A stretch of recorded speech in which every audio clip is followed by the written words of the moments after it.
Salut tout le monde, bienvenue au podcast Dumbbell et Domination. Cette semaine, on parle de vacances. On est au mois de juin, il y a beaucoup de monde qui va prendre des vacances cet été. Et c'est ça, puis il y a un gros problème qu'on voit, c'est le hustle culture qui nous dit que les vacances, c'est pour les faibles. Et c'est ça que je veux parler aujourd'hui.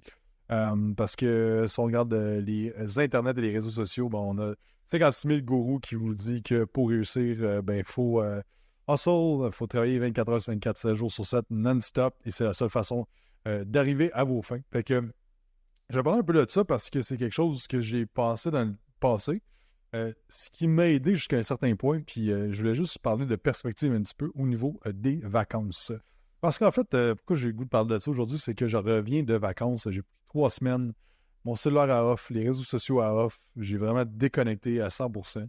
Et ça faisait longtemps, ça faisait une bonne année et demie que je n'avais pas vraiment fait une grosse coupure pendant 3 semaines.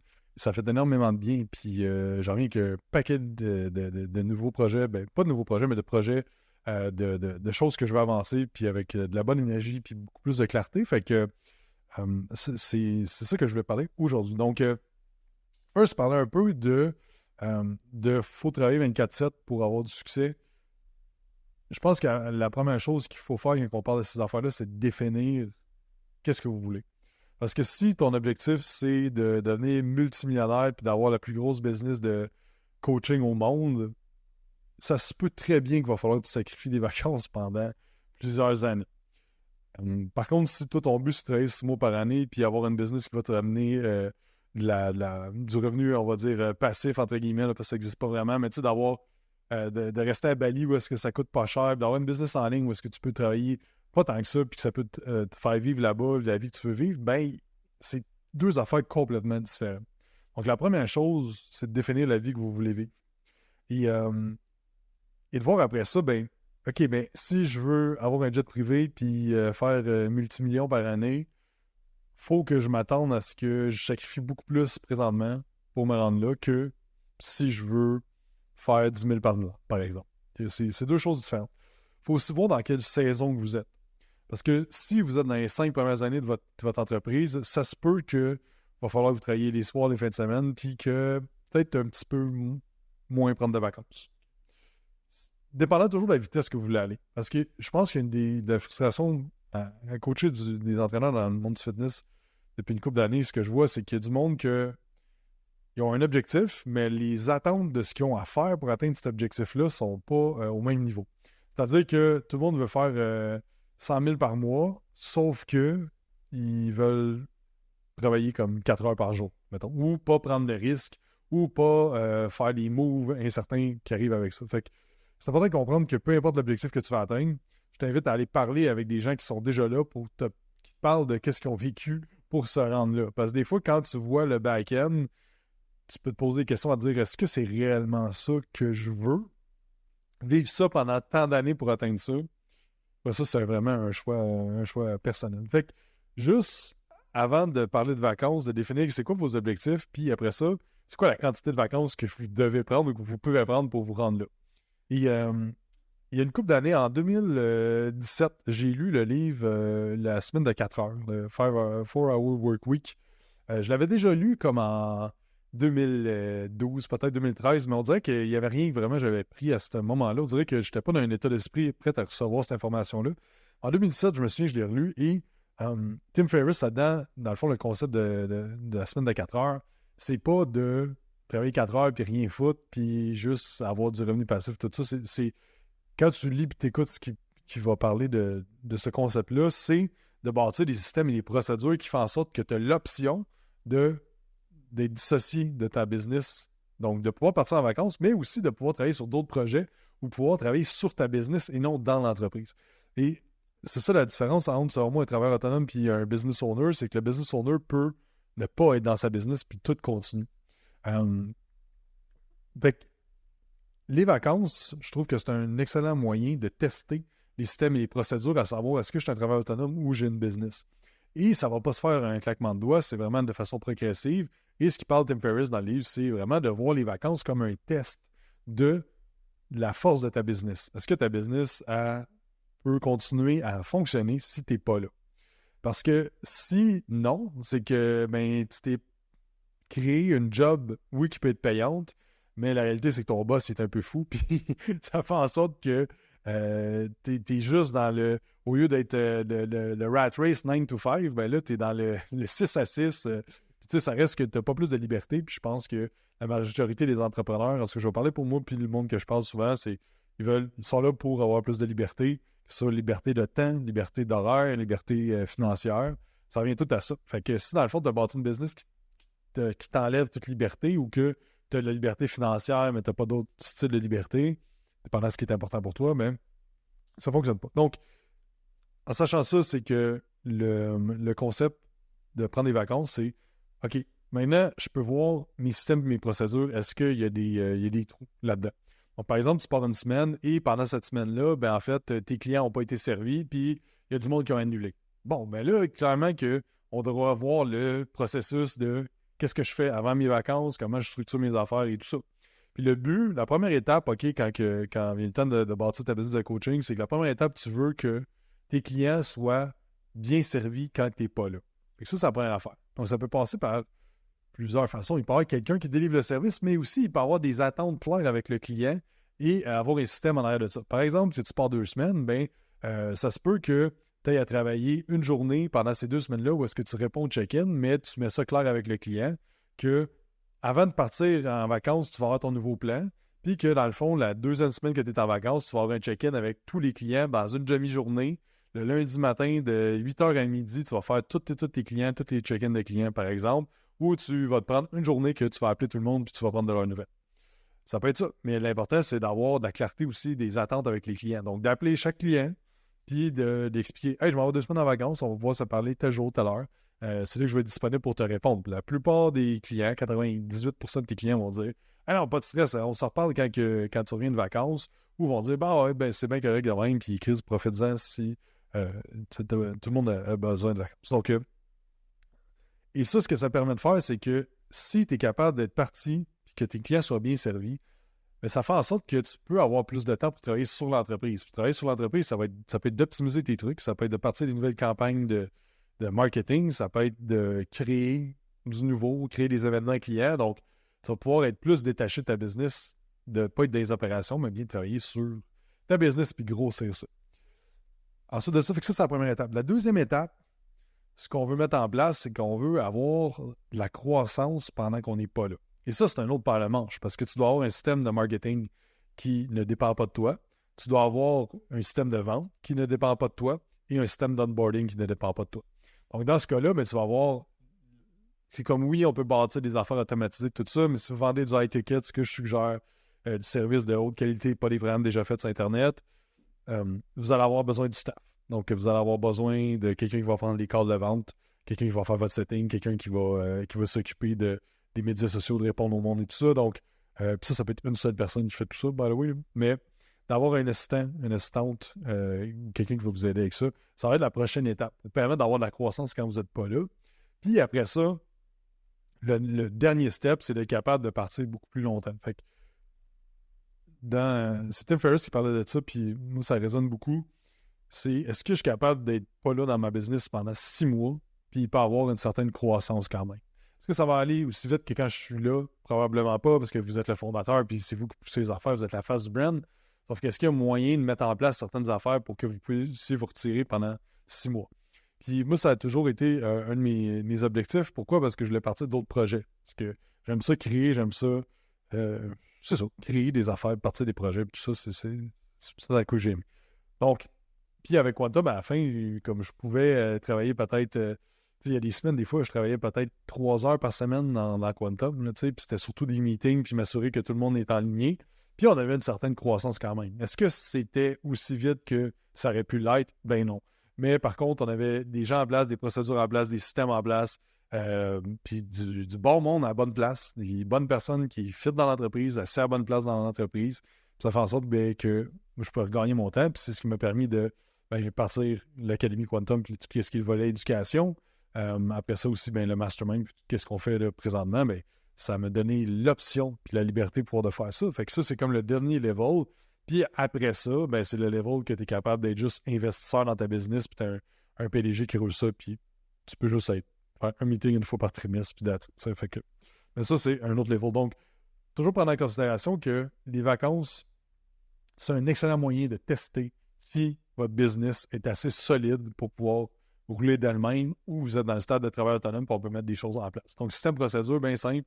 Procédure, c'est qu'est-ce qui se passe par écrit, telle affaire pour que quelqu'un puisse prendre ça et le faire à votre place. Donc, par exemple, que vous avez un assistant coach ou un assistante coach, puis dans le fond, que vous, quand vous remplissez vous répondez au check-in des clients, ou vous répondez aux clients, vous le faites de telle façon, bien, vous avez une procédure, puis on s'assure que la personne le fait. Après ça, ben, au niveau des systèmes, ça peut être un système de check-in automatisé, ça peut être un système de redevabilité via des applications, ça peut être un système de email automatisé. Il y a certains systèmes qui peuvent tout automatiser certains processus qui ne sont pas efficaces, dans le fond, qu'on fait à main, mais que pourraient être faits par vous-même. Ensuite de ça, les vacances aussi, il faut le voir d'un point de... Dépendant tellement du type de personnalité que vous êtes, parce qu'il y a du monde qui aime ça, prendre des vacances, mais travailler un petit peu durant leurs vacances pour toujours garder la tête là-dedans. Moi, je suis du genre je suis all-in ou je suis all-out. Fait que je suis vraiment all-in dans le business et dans mes affaires, mais quand je suis en vacances, je décroche complètement. Puis je vais vraiment à l'opposé. Puis pour moi, ça me fait beaucoup de bien. Puis j'ai assez beaucoup d'affaires à travers les 10 dernières années de comment prendre des vacances. C'est vraiment la formule qui fonctionne mieux. Puis 3 semaines, pour moi, c'est vraiment un sweet spot de j'ai vraiment hâte de revenir et de recommencer. Mais j'ai vraiment le temps aussi de décrocher parce que la première semaine, j'étais encore en train de penser à plein d'affaires de la business. Puis après ça, on peut commencer à penser à certaines affaires qui peuvent nous aider dans le business, mais d'une autre façon. Puis je vais en parler un petit peu plus tard. Donc, c'est important d'essayer des affaires en prenant vos vacances. Donc, de voir comme est-ce que vous voulez travailler un petit peu, est-ce que vous voulez continuer à utiliser les réseaux sociaux. Moi, ça me fait énormément de bien de prendre un break des réseaux sociaux parce que ça fait 10 ans que je suis là-dessus, comme non-stop. Fait qu'une couple de fois par année, comme je tire la plug, il y a des publications automatisées qui se postent, mais comme il y a moins d'efforts qui sont mis, puis c'est bien correct. T'sais. Fait que pour moi, c'est correct. Fait que je suis prêt à prendre le léger drop que ça va avoir pour être capable de faire ça sur le long terme aussi. Parce qu'on en voit plein de créateurs de contenu. Ça reste que si vous êtes business owner, la création de contenu, c'est une partie de ce que vous faites. Mais tu sais, créateur de contenu full-time, il y en a plein qui pètent des burn-out. Pourquoi? Parce que c'est tout le temps de créer et tout le temps la stimulation des réseaux sociaux, la dopamine et tout ça. Puis en tant que business owner, tout le reste, c'est comme, pour moi, ça fait trop à un moment donné, puis j'ai besoin d'avoir une coupure de ce côté-là. Une autre opportunité qu'on a quand on est en vacances, c'est du temps pour penser. Et c'est pour ça que j'aime ça tout fermer, parce que ça me donne l'opportunité de penser à certaines choses des fois qu'on pense pas. Puis se poser des questions. Et moi, mon style de voyage favori, j'aime faire, comme là, on était à Madère, qui est une île du Portugal, voilà, à l'auteur du Maroc. Là. Et c'est vraiment beau, là, si quelqu'un, si vous cherchez une place à aller, c'est quand même un peu long parce que là, t'as le vol et tout ça, là, mais sérieusement, c'est vraiment épique comme place. Et je connaissais pas ça avant, mais c'est quand même assez populaire. Il y a quand même beaucoup de touristes pour vrai sur la petite île, mais bref, c'est pas un podcast de voyage, mais on était là, puis c'est une place de hiking. Et moi, ce que j'aime en faire du hiking, c'est que c'est long, puis c'est tough, puis tu as le temps de penser. Et même si vous êtes deux, c'est qu'à un moment donné, mettons, on a fait un hiking qui dure, je sais pas moi, 5 heures, ben à un moment donné, c'est tough, puis on fait pas juste se parler avec ma blonde, puis pendant 5 heures de temps, tu sais, fait que, puis même, il y a plein de voyages solo que j'ai fait que ça m'a offert. Hiking, c'est que tu as un challenge physique, puis à un moment donné, tu n'as pas le choix d'être dans ta tête, parce que c'est challengeant faire ça, dépendant encore, là, mais et je pense que c'est un bon moment pour se poser des questions à savoir comme qu'est-ce que je veux dans ma vie, puis où est-ce que je m'en vais. Puis il y a 4 questions que je suggère fortement de se poser à ce moment-là, puis que moi je me pose tout le temps. C'est la première question, quand que tu sais, ça peut être tout seul sur le bord de la plage, juste de te mettre de la musique, puis juste de penser à ça, de prendre le temps de penser. Parce que c'est là que vous allez innover, c'est là que vous allez savoir si vous en allez dans la bonne direction, c'est là que vous allez pouvoir vous poser plein de questions que vous n'avez pas le temps. On n'a pas le temps de se poser parce que la business, c'est comme les clients, le marketing, les ci, les ça, les podcasts, les affaires. Il y a tout le temps 56 000 affaires. Puis si vous avez une famille, des enfants, mais là, c'est la même affaire aussi que là, on ne vient plus avoir le temps qu'on peut prendre le temps de penser. Je pense que c'est une bonne opportunité en vacances de vraiment prendre ce temps-là, puis de vraiment se déconnecter de tout. Là. Fait que, les 4 questions à se poser. La première, c'est est-ce que la business avance est-ce que ça avance dans la bonne direction? Et ça, ben, tu peux dire oui, mais faut que tu sois capable d'expliquer pourquoi que tu juges que ça avance dans la bonne direction, puis de déterminer est-ce que réellement ça avance dans la bonne direction. Donner une petite anecdote ça va faire 1 an et demi, on a eu un atelier du mastermind, puis je parlais avec certaines personnes sur l'heure du dîner, puis ils me partageaient que eux, il y avait un gym présentement, mais que d'ici 3 à 5 ans, ils voulaient déménager au Costa Rica, vivre sur le bord de l'eau, puis vraiment avoir une business online. Et là, ben, moi, c'était comme contradictoire un petit peu parce que là, dans le fond, leur décision qu'ils avaient à prendre, c'est est-ce qu'on prend un local qui est plus gros? Il y avait une opportunité de déménager d'un local plus gros, de grossir leur équipe, puis continuer à faire du private training. Puis là, je vais poser des questions. Est-ce que vous pensez que le fait d'avoir un local qui est plus gros va vous amener à atteindre votre objectif de vivre au Costa Rica, tu sais? Et là, ben, c'est à se remettre en question, ces genres de décisions-là. OK, j'ai une décision, mais est-ce que ça m'approche de ma vision de ce que j'ai? Est-ce que ça s'en va dans le bon sens, la business? Ça se peut que oui, ça se peut que non. Ça se peut que l'objectif que vous avez mis, tu sais, dans leur cas, ils ont décidé de quand même grossir le local. Mais en fait, c'est peut-être parce que le Costa Rica, dans le fond, c'était ben ça serait cool, mais c'est pas nécessairement ça le vrai objectif. Il y a plusieurs affaires, sauf que c'est important de se poser ces questions-là. Est-ce que je m'en vais dans la bonne direction ou finalement, tu sais, c'est quoi, si un avion se va à 2% dans la mauvaise direction, ben, sur un laps d'un vol de 8 heures, tu vas être complètement dans un autre pays. Tu sais, ça m'a fait un moment donné avec ta business. Il faut tout le temps que tu rectifies. Est-ce qu'on s'en va dans la bonne direction? Est-ce que je suis en train de créer la business que je veux créer ou je crée une business que je vais me ramasser un point et me dire qu'est-ce que c'est ça? C'est pas ça que je voulais pantoute. Ce qui amène à la deuxième question de se poser, c'est est-ce que la business, la façon dont je la construis, est-ce que ça me rapproche de ma vie de rêve? Est-ce que ça me rapproche de la vie que je veux vivre, des objectifs que je veux vivre? Si je prends cet exemple-là, ben, clairement que le fait de grossir le local, ben, ça ne rapproche pas nécessairement de la vie là au Costa Rica sur un laps de 3 ans. Mais si on dirait sur un laps de 10 ans, OK, ben ça se peut que oui, parce qu'on va pouvoir bâtir du monde à l'intérieur puis se détacher un petit peu de ça. Tu sais, puis, petite anecdote, en 2016 peut-être. Ouais, 2016. 2016, là, j'avais parti Quantum, ça faisait une bonne année. J'avais parti mon premier gym en 2013, j'ai vendu mes parts en 2015. Ça fait une année que je roulais Quantum, puis j'étais rendu peut-être à 100 clients. Je faisais des grosses semaines. En plus de ça, mais là, je poussais gros sur les réseaux sociaux, je faisais des lives. J'avais commencé aussi à donner de la formation les fins de semaine. J'avais vraiment beaucoup. Je me souviens, j'étais dans un hamac chez mes parents avec ma blonde, puis j'étais comme, je pense que je m'en vais 6 mois à Bali. Moi, je suis vraiment écœuré, genre, j'ai besoin de comme m'en aller là-bas, puis genre, comme ça, j'avais besoin comme de m'enfuir, si on veut, de constamment travailler. Puis en fait, ben, à parler de ça, après ça, je l'ai verbalisé, puis je me suis dit, ouais, mais c'est ça que je veux, ultimement. Non, ce que je veux avoir, c'est de bâtir une business qui va me permettre d'avoir de la liberté pour faire d'autres affaires et de pouvoir partir en voyage si je veux sans me casser la tête. Et là, à ce moment-là, on dirait qu'en parlant avec ma blonde puis tout ça, puis elle, à ce moment-là, était ambulancière. Puis là, ben, si je faisais ça, ben, ça faisait en sorte qu'elle restait ici, là. Comme elle pouvait peut-être venir 2, 3 semaines, mais fait que là, c'était comme, OK, ça marchait pas vraiment, là. Ma relation avec elle était plus importante que ça. Puis ça fait en sorte que, à ce moment-là, ben, c'est là que j'ai commencé à changer beaucoup d'affaires parce que je me suis dit, OK, ben, comment je peux créer la business qui va me permettre de vivre ce que je veux vivre? Et là, je m'étais mis un timeline de me dire, OK, ben, d'ici 5 ans, je vais être capable de justement partir en vacances 3 semaines, 4 semaines, 1 mois, 6 semaines, whatever, combien de temps que je veux, puis de gérer mes affaires à distance. Puis... Fait que c'est là qu'il y a certains changements qui ont été faits, mais ça, c'est en pensant, en prenant le temps de penser, puis aussi en jasant avec du monde, que ça fait en sorte que des fois, on déclenche certaines affaires de comment on bâtit notre business. Fait que ça, c'est la deuxième question. Est-ce que la business que je bâtis présentement, ça s'enligne vers ce que je veux vivre sur le long terme? La troisième question, c'est qu'est-ce que je dois faire, que je sais que je dois faire, que j'évite de faire? Et ça, il peut y avoir plein de choses du sens. Peut-être te lancer à ton compte, vu que là, présentement, tu travailles d'une job, tu te dis, hey, j'aimerais ça me lancer, puis comme, OK, juste commence. Peut-être que c'est de faire plus de trucs sur les réseaux sociaux, peut-être c'est de engager ta première assistante ou ton premier assistant, peut-être que c'est de mettre quelqu'un dehors.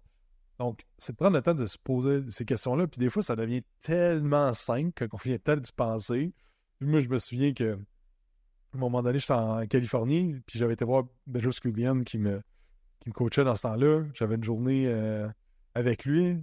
C'est une journée avec lui, puis après ça, ben, j'ai été faire justement du hiking en Californie. Je me suis promené en char, je me suis loué un char, puis je suis parti comme une semaine tout seul. Puis les voyages tout seul, pour moi, ça a tout le temps été un gros game changer des fois quand j'avais des décisions à prendre parce que j'avais justement le temps beaucoup de penser. Puis à un moment donné, je me souviens, j'ai fait un hiking sur un coup de tête. Ça a genre duré 10 heures de temps, là. Puis je me souviens qu'en redescendant, j'étais comme. Je me posais cette question-là, genre, qu'est-ce que Puis je savais bien, il fallait que je fasse du monde dehors.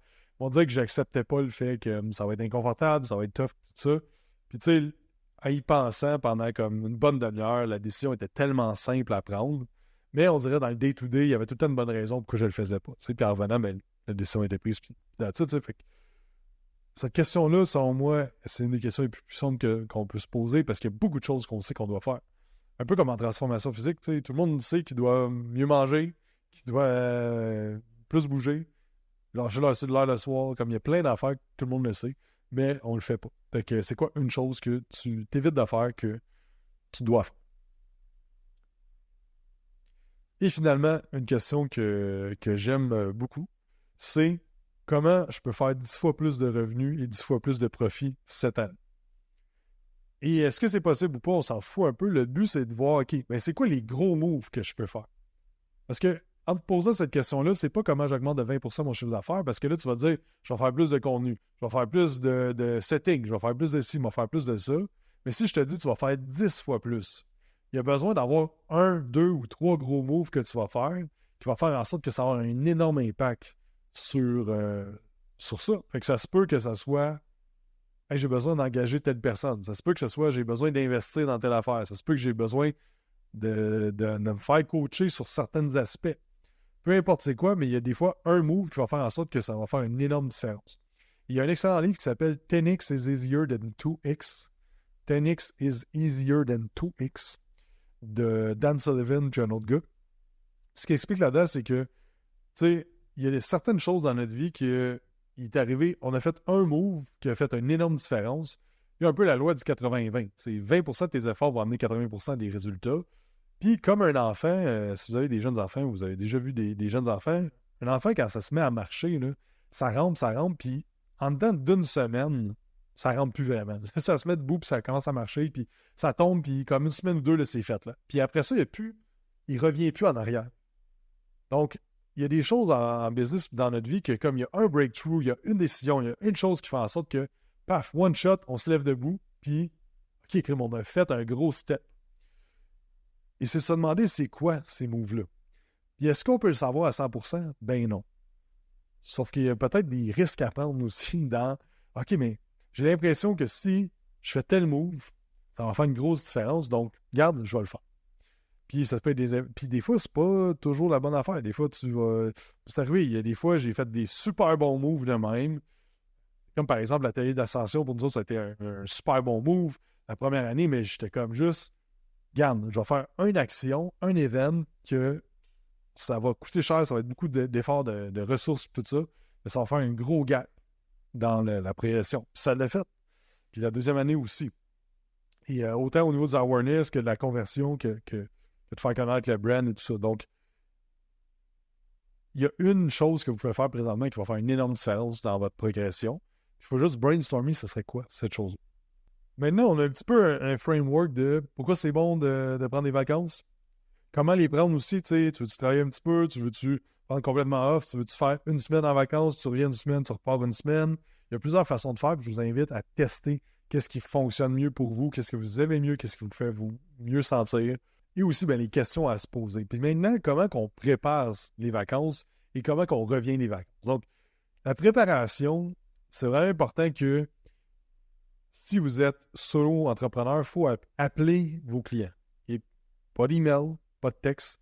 Appelez ou zoomez vos clients, voyez-les en vrai pour expliquer que vous êtes en vacances puis mettre les attentes super claires pendant vos vacances.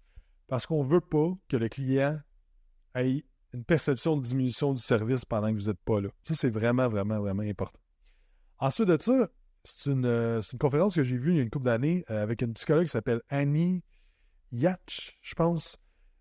qu'elle travaille avec des high performers au niveau des athlètes de haut niveau et aussi des CEO de grosses compagnies. Et dans le fond, c'est que elle expliquait que elle demandait à la foule, on était peut-être 200-300 à cette conférence-là, elle disait qui c'est déjà arrivé qu'ils prennent des vacances et qu'ils crashent solide, là, comme une couple de jours. Puis là, pour vrai, comme 90% de la salle qui était des entrepreneurs ont levé la main. Et ce qu'elle expliquait, elle disait c'est 100% normal que vous crashez parce que il y a tellement un niveau de stress qui est élevé à rouler une business que vous le sentez peut-être pas. Puis moi, je me considère pas comme quelqu'un stressé. Oui, j'ai des épisodes de stress, mais quand je tombe en vacances, je suis complètement off. Je suis comme, OK, ouais. Il y a quand même un stress constant et une pression constante qui est là, qui nous amène à avancer puis à bouger, là, à créer de l'action puis créer de la vitesse. Sauf que ça reste que c'est une pression et un stress que quand on diminue ça one shot, fait que tu t'en vas 2 semaines à Cayo Coco, puis là, tu es là, effoiré sur le bord de la beach, ben tu vas crasher.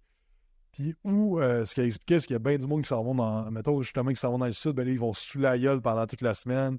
Ils vont faire de la drogue, whatever, name it, pour essayer de se downer puis de se réguler au niveau de l'énergie puis de la dopamine, qu'est-ce qui est neurotransmetteur aussi. Fait que, ce qu'elle suggérait, puis ce que j'ai mis en place depuis une bonne année, c'est d'avoir un tape down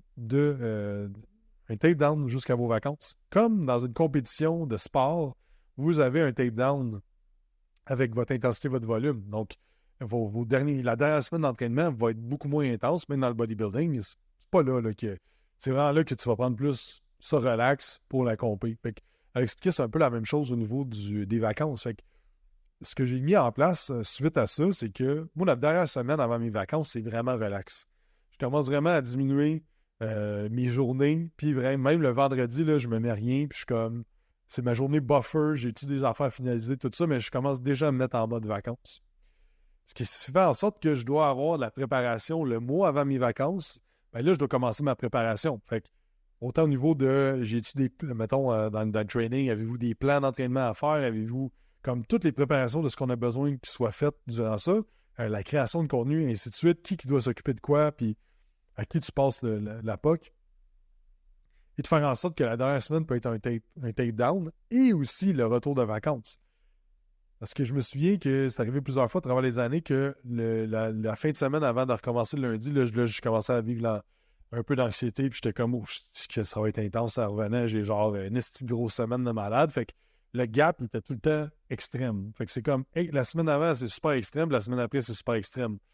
Fait que là, après ça, c'est la même chose. Dans ta semaine, quand tu reviens, mets-toi moins de rendez-vous, mets-toi moins d'affaires, vas-y vraiment de façon progressive. Puis moi, j'ai trouvé que c'est vraiment une façon qui peut faire en sorte que l'énergie va être beaucoup plus constante dans une année, plutôt que d'avoir des gros pics de super extrêmes. Là, on est off à 100%, puis après ça, on recommence, puis vraiment intense. Fait que, comme dans l'entraînement, c'est d'avoir vraiment de voir ça de façon cyclique, puis d'avoir un tape down, puis d'avoir un tape up. C'est peut-être pas une semaine, vous avez besoin de juste 2-3 jours. Puis encore là, c'est d'essayer des choses. Pour moi, c'est quelque chose qui fonctionne super bien. Puis la semaine passée, je suis revenu, c'est exactement ça que j'ai fait. J'avais pas trop de rendez-vous, je me suis pas trop mis de pression. J'étais un peu de jet lag, puis il y a des journées, je me suis levé un petit peu plus tard. Puis ben là, cette semaine, je suis vraiment revenu full throttle. Puis là, mes journées sont beaucoup plus remplies, puis il y a beaucoup plus de choses qui avancent. Sauf que je me suis pas brûlé la semaine passée en revenant, puis mon énergie est bonne encore cette semaine, et ainsi de suite. Donc, juste de garder ça en tête, une façon de faire qui peut être intéressante à essayer. Fait qu'en résumé, les vacances, c'est pas pour les faibles. Les vacances, ça peut vous aider à scaler votre business puis à avoir plus de clarté. Les vacances peuvent vous aider aussi à poser les bonnes questions, à prendre le temps de penser et s'assurer que si on a des décisions à prendre, qu'on peut justement avoir la clarté mentale, l'espace mental pour penser, puis aussi à penser à comment on peut innover notre business. Et finalement, l'importance de se préparer et aussi de peut-être essayer différentes affaires avec votre structure de vacances. Travailler un petit peu, travailler moins, complètement être off. Bref, tout ce qu'on a parlé, de vraiment de structurer ça et d'avoir une périodisation, si on veut, à travers les vacances. Si vous avez aimé ça, n'oubliez pas de vous abonner sur Spotify, de vous abonner sur la chaîne YouTube, sur Apple Podcast. Et sur ça, on se parle dans un prochain podcast. Bye!